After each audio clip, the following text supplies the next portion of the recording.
కాంగ్రెస్ కంచుకోట అయిన నాగర్ కర్నూల్ లోక్సభ స్థానంలో గులాబీ జెండా ఎగురవేసేందుకు తెరాస సర్వశక్తులు ఒడ్డుతోంది. సిట్టింగ్ స్థానాన్ని నిలబెట్టుకునేందుకు మరోవైపు హస్తం పార్టీ ఊవిళ్లూరుతోంది. ప్రతికూల అంశాలు లేనందున అధికార పార్టీకి సవాలు విసురుతున్న నేతల వలసలతో కాంగ్రెస్ అల్లాడుతోంది. ఈ నేపథ్యంలో కందనూలు గడ్డపై ఎగిరే జెండా ఎవరిదనే అంశం ఆసక్తికరంగా మారింది. నాగర్ కర్నూల్ లోక్సభ నియోజకవర్గంలో ఇప్పటి వరకు జరిగిన ఎన్నికల్లో 9 సార్లు కాంగ్రెస్, 4 సార్లు తెలుగుదేశం, ఒకసారి తెలంగాణ ప్రజాసమితి అభ్యర్థులు గెలుపొందారు. మాజీ ఎంపీ మందా జగన్నాథం 4 సార్లు ఇదే నియోజకవర్గం నుంచి లోక్సభకు ప్రాతినిధ్యం వహించారు. మరో నేత మల్లు రవి 2 సార్లు ఇక్కడి నుంచి ఎంపీగా గెలిచారు. గత లోక్సభ ఎన్నికల్లో రాష్ట్రంలో కాంగ్రెస్ గెలుచుకున్న 2 ఎంపీ స్థానాల్లో నాగర్ కర్నూల్ ఒకటి. ఆఖరి నిమిషంలో టికెట్ దక్కించుకుని నంది ఎల్లయ్య ఇక్కడి నుంచి అనూహ్య విజయం సాధించారు. తెరాస అభ్యర్థి మంద జగన్నాథంపై నియోజకవర్గానికే పరిచయం లేని ఎల్లయ్య 17,000 ఓట్ల మెజార్టీతో గెలుపొందారు. కాంగ్రెస్ కు పెట్టని కోటగా పేరున్న ఈ ప్రాంతంలో గెలిపే ధ్యేయంగా అన్ని ప్రధాన పార్టీలు వ్యూహాలు రచిస్తున్నాయి.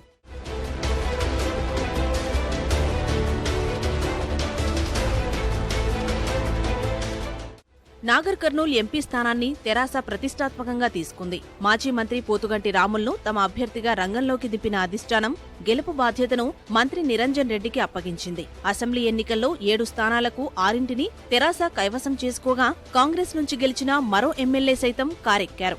దీంతో ఇప్పటికే తమ విజయం ఖాయమన్న ధీమాతో పార్టీ శ్రేణులున్నారు.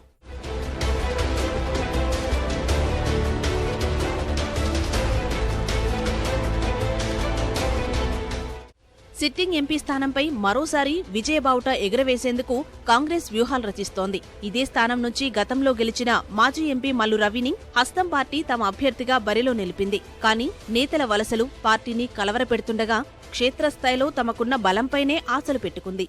ఉమ్మడి పాలమూరు జిల్లాలో ఖాతా తెరవాలని భావిస్తున్న భాజపా తమ అభ్యర్థిగా పార్టీ జాతీయ నాయకురాలు బంగారు శృతిని బరిలో నిలిపింది. కల్వకుర్తి, కొల్లాపూర్ నియోజకవర్గాల్లో ఆ పార్టీకి పట్టుండగా డీకే అరుణ చేరికతో గద్వాల నియోజకవర్గం అదనపు బలంగా మారనుంది. మోడీ మార్క్ పాలన, సంప్రదాయ ఓటు బ్యాంకును నమ్ముకుని భాజపా ముందుకు సాగుతోంది. జాతీయ పార్టీగా భాజపా బరిలో ఉన్నా పోటీ మాత్రం కాంగ్రెస్, తెరాస మధ్య ఉండనుంది.